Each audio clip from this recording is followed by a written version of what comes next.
So we're using just an unusual tool that a lot of people haven't ever used. It's mostly for gaming that people know virtual reality, but we've got a headset, goggles, and these goggles are programmed to be used in a specific way. And then we sell this to retirement communities and basically we sell it to experts who know how to use it and implement the tool. And so it's not straight to the customer, like we don't sell it to.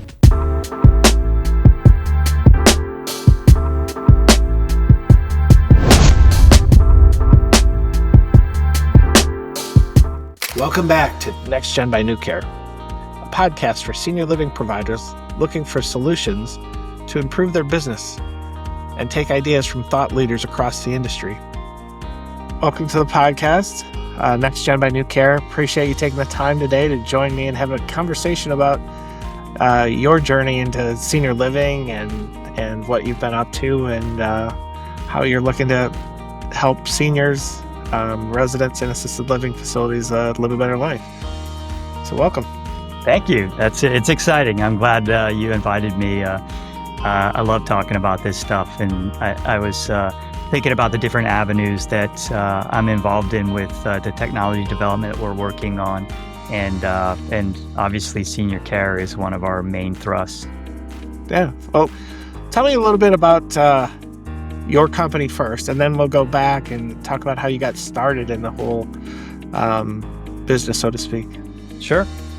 So we are UprightVR, and we use virtual reality to look at fall risk in older adults, but pretty much anyone with potential balance impairment. And we're trying to identify some of the risk factors that contribute to fall risk from I'm going to use a big word, sensory motor integration, meaning your senses, your vision, your balance organs, and your sense of touch are all kind of contributing to how you keep your balance. And so we're trying to assess that, and then from that, do a targeted treatment using virtual reality. So we use virtual reality for both assessment and for treatment. And the goal is to help people identify that they do have fall risk and then really narrow it down as to what's causing that fall risk, and then help them improve upon that, because it's not a foregone conclusion that you're at fall risk and that's just the way it is. It's not that at all. You're at fall risk, and now that we've identified there's a problem, we can help with that. And so we're using just an unusual tool that a lot of people haven't ever used. It's mostly for gaming that people know virtual reality, but we've got a headset, goggles, and these goggles are programmed to be used in a specific way. And then we sell this to retirement communities, and basically we sell it to experts who know how to use it and implement the tool. And so it's not straight to the customer, like we don't sell it to. We've bought two of them, and we're really excited to get them in action. So I personally have been trained on it. I've taken the tests, saw how unbalanced I am, all the high risk that I am, but in reality, it was really enlightening just to to put it on, go through the process, see how simple it is, but how much information is pulled and how detailed the reports are, to be able to use these devices in situations where you don't necessarily have a clinician. But it gives you a starting point, and we're going through and using this in all of our locations, all 17 locations, to create baseline fall risk assessments. Because right now, there's a lot of interviews, and you're relying on the answers of people who may be a little embarrassed of, whatever troubles they've had, and may not fully disclose because they might be concerned that you're going to do more things to take away some of their independence or force them to use devices or charge them, or even just because they have a need. And the reality is we're just trying to make sure we help put a plan in place to help them, and make them more stable and prevent any potential injuries due to falls. So now that we know who you are and what you got, and I'm excited because we're just getting this process implemented this month, and taking it out to our residents and our teams, and everybody's very excited. But tell me how this whole concept got started. Where you were at, what you were doing, what you were up to, when it really came to life. Yeah, so I have to be careful not to tell my life story here, but I'll go back at least a decade or so, because that's where it starts.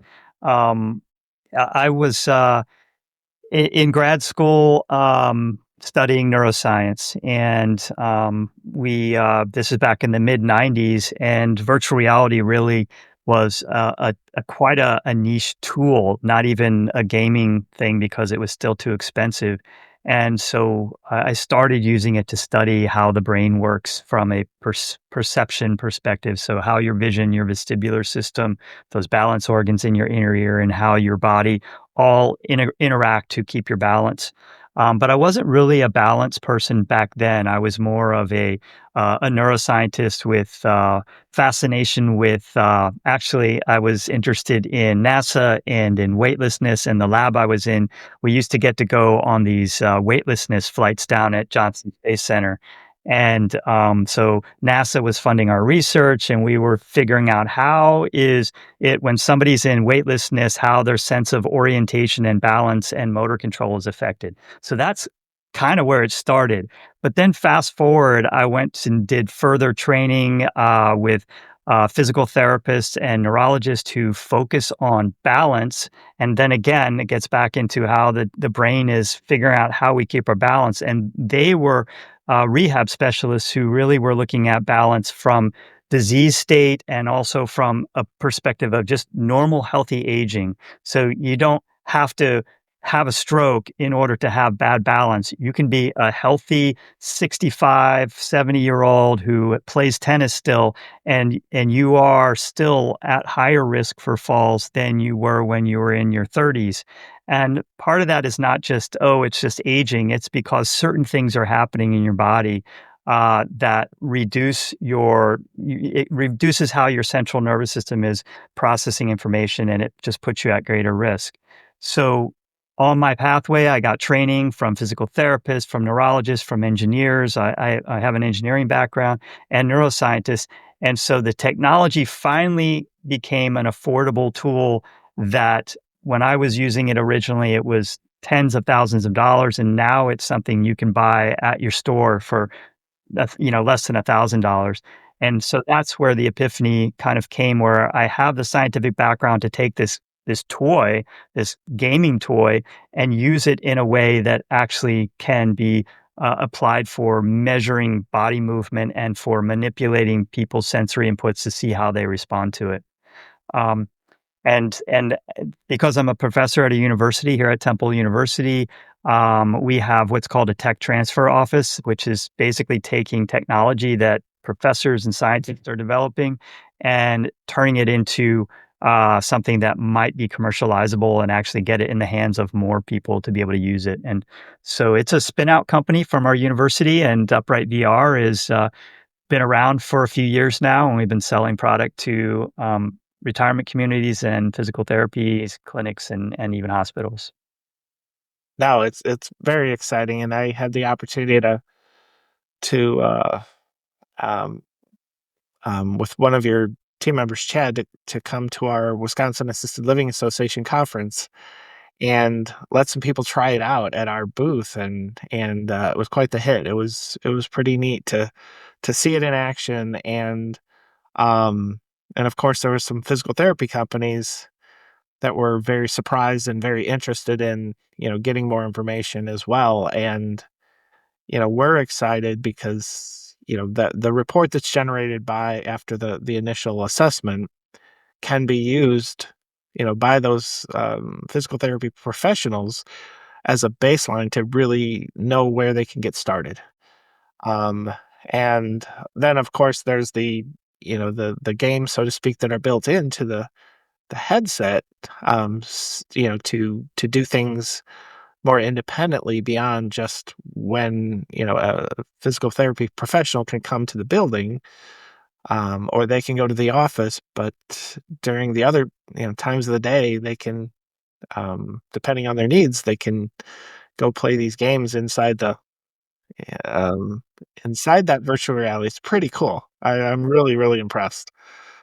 We've had quite a few people ask us, well, how do older adults actually feel about virtual reality, and do they really, will they use this? And honestly, we've been pleasantly surprised that the rejection rate is like, it's like a few percent. Most people are like, they see it, they get immersed in it, and quickly it becomes something that they're really into. And so, you know, grandchildren who have grandparents who want to play games, this is actually not something that they won't do. They really will do it. Yeah, it doesn't require a lot of dexterity or something else. You put the headset on and you, yeah, follow the instructions, so to speak, and try to, and then next thing you know, you're actually working on things that you don't even realize because you're playing a game. I mean, that's the beauty of the system, is it is games, and game-based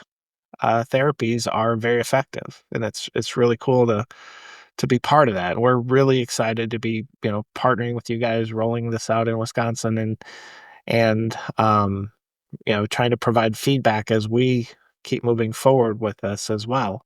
That's totally important to us. I mean, we approach all of our sales are not like, all right, you drove it off the lot. It's yours now. If you've got a problem, you can come back and pay us to have it fixed. And it's like, no, no, no. We will sell it to you, and then we'll hold your hand until you feel like, I know how to use this as well or better than the people who sold it to me. And now we're figuring out ways that we can implement it that maybe we didn't even think about. And that's through your experience as a senior care expert. You've seen more seniors in your life than I have, even though I work in this field. I think you're dealing with this, or you've been in it for longer than I have, at least in the retirement community. So that kind of experience is invaluable to us as a company that is trying to serve a certain population, both your seniors and also the people who are helping your seniors, because we want this to be a tool that actually makes your life a little easier, because you can't address all the needs, and both social and healthcare, and any other needs that your population may have. This is going to be one more tool that helps make that a little easier to do. Definitely. So, what other kinds of things beyond the Upright VR headset? What other kinds of research are you involved in, or other projects you have going that aren't top secret with NASA that you can talk to us about a little bit? Yeah. I actually have worked with Parkinson's disease quite a bit, and that's where some of my postdoctoral training was with PD, and that's always an unfortunate diagnosis, but one that usually progresses slowly enough that you can go through physical therapy, you can be proactive in treatment of it. But I look at it both from a scientific phenomenon that I can learn something about the central nervous system, and then also see how interventions can be designed to treat them. And we have a study going on with a group here in Philadelphia that has access to, they treat primarily individuals with Parkinson's disease. And so we're doing a treatment intervention with them, and still very early, but that's exciting.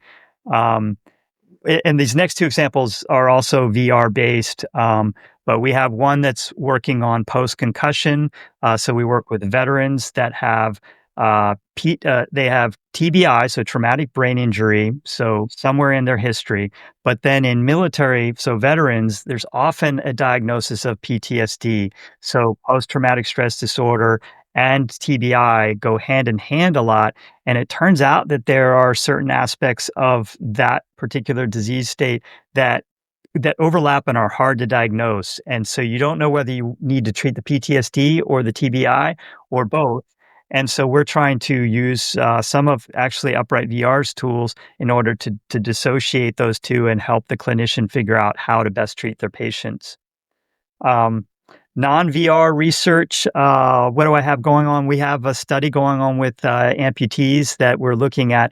I'll give full credit to a colleague of mine who's an engineer. He was interested in gait, locomotion in individuals that have had an amputation, transfemoral, so they've lost their knee, so above the knee, and so looking at different prosthetics that you can put on that. And there's one that they sit in, and then there's one that goes directly on the remaining limb. And so we're looking at how we can design these to be more easier for them to learn how to use the prosthesis, because having a prosthesis is great, but having a really great prosthesis that actually abides by the rules of your body, that's even better. And so we're working on a project on that right now. And it's also fairly early, but that one is pretty exciting because it's a population that I've not very had many opportunities to work with. No, I've witnessed that growing up. There was a young man that lost his leg above the knee on a farm in a farming accident, and he was quite athletic. So he continued to play football and as a lineman and whatnot. Um, and when they'd fit it for him, it'd be great. But he was a tall kid, like he grew a lot. So then all of a sudden it wasn't fitting, and you could just see how much he struggled. Um, when it didn't fit right, when it was too short, when it wasn't designed right for what he needed. And he played football at a different school, so I would go a period of time without seeing him, then I'd see him again and go like, oh gosh, because he played basketball as well. And he played football and basketball. And then I was like, oh wow, he grew, and yeah, something's not right. And you're like, well, of course it doesn't fit as well, it doesn't work as well. So completely get, yeah, the better we can make these things, um yeah, the more normal life they can live, or not stand out in a crowd, and just live life without thinking about that being the primary focus of everything they do, or feeling, people feeling sorry for them, or having limitations on what they can do. So no, that is really exciting. And Parkinson's, the research there, and the things you're doing there, definitely overlap into the care and services that we provide on a daily basis, because we end up with people in late stage Parkinson's, that may or may not have gotten good treatment early on. So it may have progressed faster, but then gotten to a point where it's harder to pull it back. And early intervention sometimes is the difference, especially in stroke. So that population for sure. But with Parkinson's, the hope is that we can tap into some neuroplasticity and really have an internal effect on how that disease is progressing, because we're not a cure at all, but we may be a neuroprotective device that can activate the areas of the brain that are not being challenged because maybe you're not mobile. And what I'm saying actually parallels for older adults that are healthy is the sedentary lifestyle that we sort of ease into as we get older is our worst enemy. Starting to become less and less active is is part of aging, but it also is contributing to faster aging. So if there's ways that we can we can get people into good habits and say, no, no, no, keep walking 3 times a week. That's going to be like the best medicine for staying young and healthy. And in Parkinson's disease, is you already know you're in a progressive neuropathology. Is there a way you can slow down your decline, which the disease will make you decline, but can you slow that down to a much less steep decline? No, that's you have me wanting to go. I've been debating back and forth between joining a couple of gyms in the last couple of months, and now it's turned into a couple of months instead of a couple of weeks. And I'm sitting here going like, yeah, I coach football and I coach basketball, and then when that ends, I'm not running around like I am the rest of the time, and need to stay active and get out there and get going. And living in the state of Wisconsin, um, You better be an ice skater, otherwise, or yeah, otherwise, There's nothing to do. Exactly right. That I do enjoy coaching basketball because it puts me in a gym several times a week, Yeah. and one way or another, I'm active and busy, and I'm not. I skate, but I'm not a skater. I was not a hockey player. I was a basketball player. My dad was a high school basketball coach for 40 years, so um, I grew up in the gym. And my mom was a nurse, so she would drop us off so she could sleep before her night shift, and she dropped us off at the high school. So from the age of 3 on, we we were gym rats. But yeah, staying active is really important, and I need to apply it more to my own life and not sit at my desk here as much. Well, I can so I'll geek out for a second since we're talking about Upright VR and some of the things that we're able to do.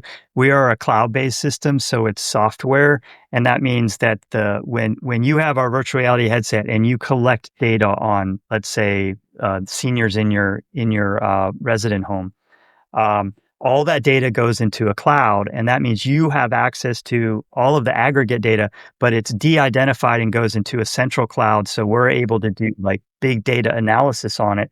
And we just did an analysis on over 1,000 data points. So 1,000 different people collected over a year from the age of 18 to 98.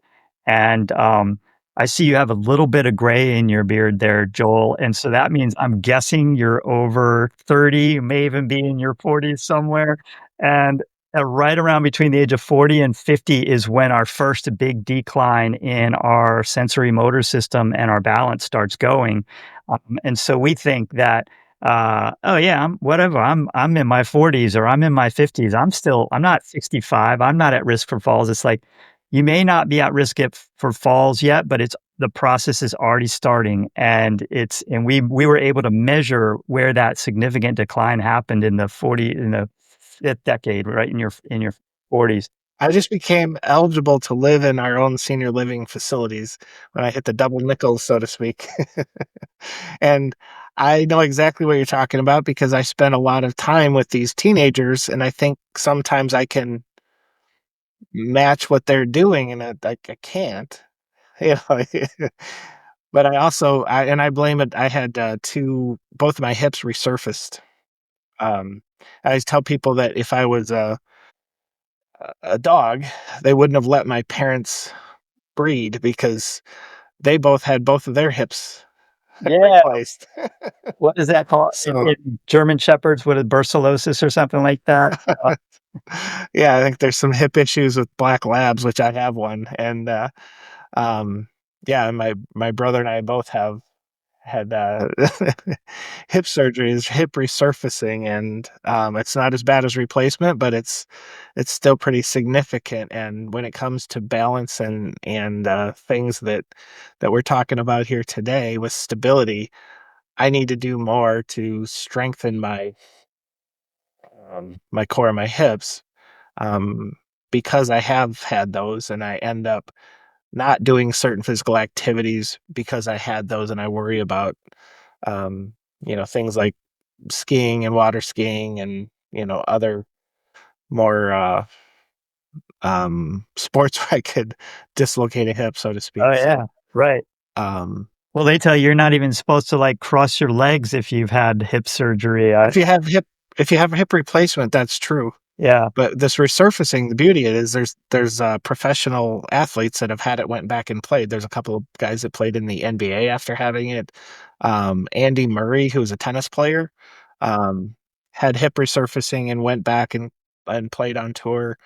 And golfers are at a different level, but there's several pro golfers that have had it done and are still actively playing professional golf. So um, that led me down that path. It wasn't an easy path to find someone to do it, but it was definitely worth holding off because I was 49 years old at the time, getting both hips resurfaced, and there was either replaced or resurfaced, knowing that there would be a second round at some point in my life, hoping to live that 25, 30 years to to experience the next one.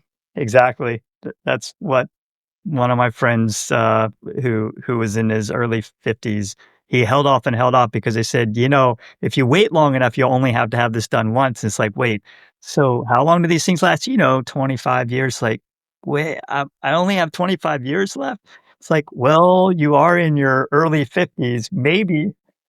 Right. Well, yeah, there's a point though, like, well, I don't really want that much pain in the middle of my life, like when I'm 50, and still trying to be active.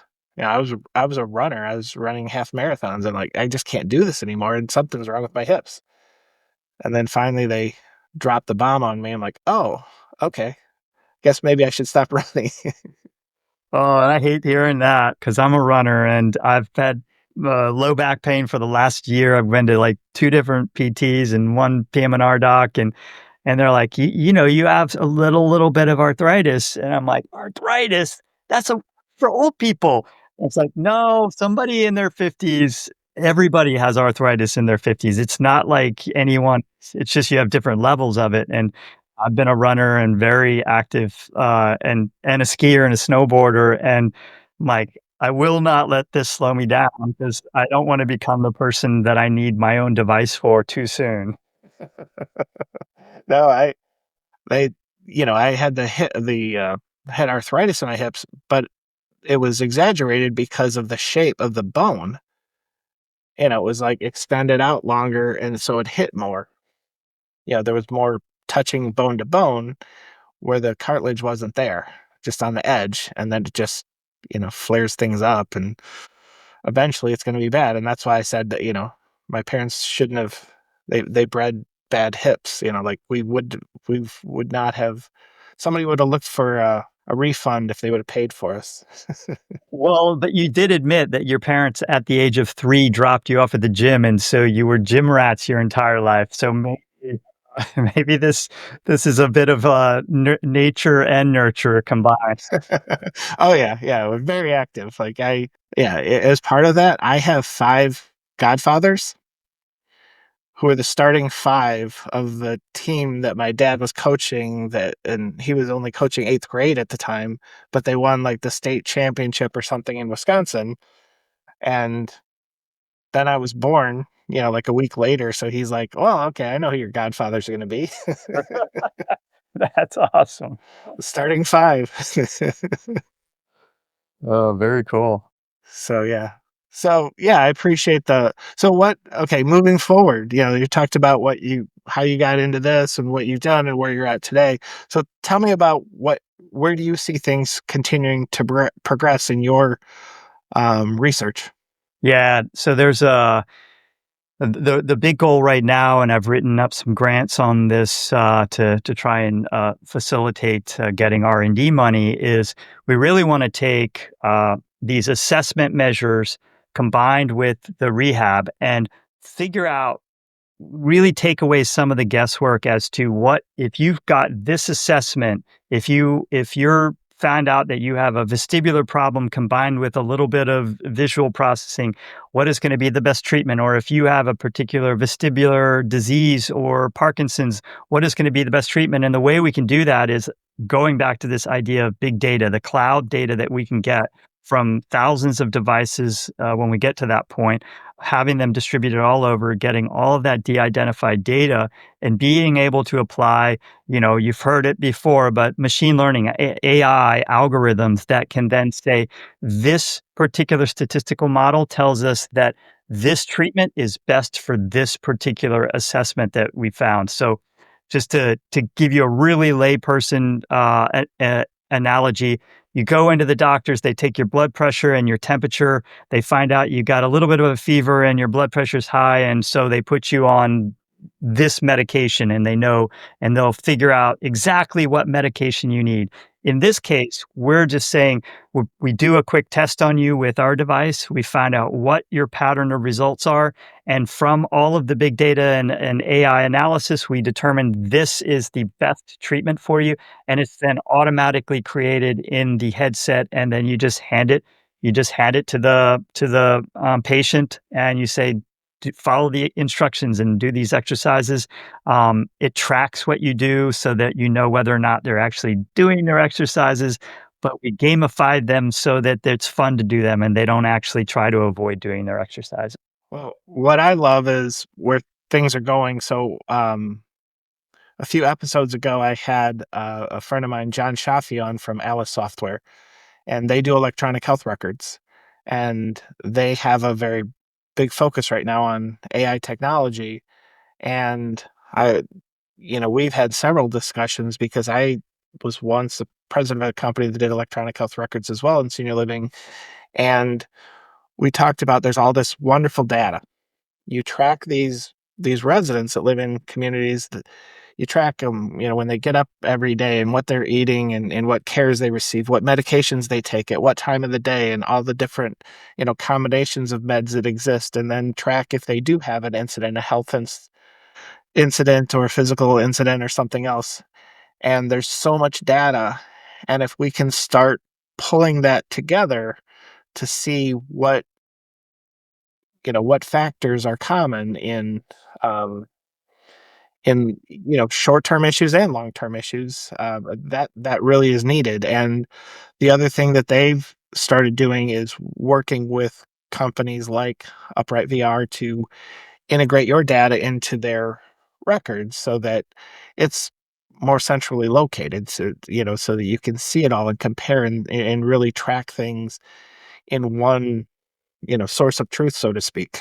Yeah, and in fact, that you hit the nail on the head there. It's like we provide a certain level of information that tells you about your balance and your sensory motor processing, but then you have an EMR, these electronic medical record that has your whole medical history and including your most recent medical history and whatever pharma you're on. So polypharmy, so whatever combinations of medicines might be contributing to balance and motor control problems. And so you get all of that in one place. And you're right, just big data AI analysis is really where it's going. And it's not, it's the least scary thing. If people hear AI and they're fearful, it's like, no, no, no. There's some amazing applications that are going to come from AI, and they're going to be the kinds of things that you want to be happening.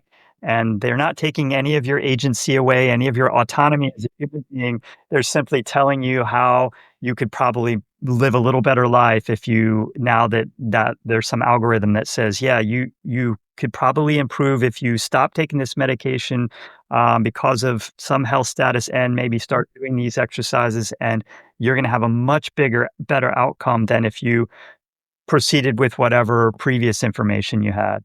That's already been happening for a while now with company based here in Wisconsin called Epic Systems that is in hospitals and clinics and whatnot, and they've added those things to make it easier for clinicians to make the right choices of which take the guesswork out of, or take some of the art out of guessing which set of lab tests you should run based on these symptoms, and which types of treatments should be prescribed based on the symptoms, based on actual, the history. And it's not just the history of that individual clinician, it's based on the history of everyone, the millions of records. And it's really great how healthcare can continue to progress, be more efficient, and honestly save money by not running as many tests, by not just trying this and then try that out and see if that works. And if not, we'll try the next thing. And, to try the best thing first, the most common denominator that you've had the most success with. So it is exciting. And, in senior living, we don't have all the same standardization of records and things that make it easier to do that, but we are progressing, and with the use of AI technology, really being able to pull kind of a hodgepodge of information. And I always call them silos of data, trying to pull those silos of data together to really bring better outcomes to our residents. So that's really exciting. And I'm really excited about what you guys are doing and how, our company, NuCare Senior Living, is using the Upright VR headsets. And anybody who talks to me knows, like, I'm offering them, like, here, you know, I'll send somebody over to test out, give us 10 of your residents and we'll, run a baseline assessment on them just to see how this works, because it is pretty unintrusive. It's pretty quick to do the assessments, and it gives you a really nice professional report that you can do something with either in your building or, bring in PTOT to professionals to really try to help out as well. Yeah. And it's a great, it starts the conversation with your resident or your patient, depending on the relationship. And sometimes it is the first they're really learning that there's a problem, and also learning in that same conversation there's something that can be done, and that old age is not a disease. It's something that you can actually manage, and you can make it better as you get older. So um, that's the goal. I want to age later because I'm heading there. I don't know about anybody else. I think we're all heading there. We don't have any choice in the matter. So I want it to be as good an aging process as I can make for people I love, and myself, and everyone else if I can.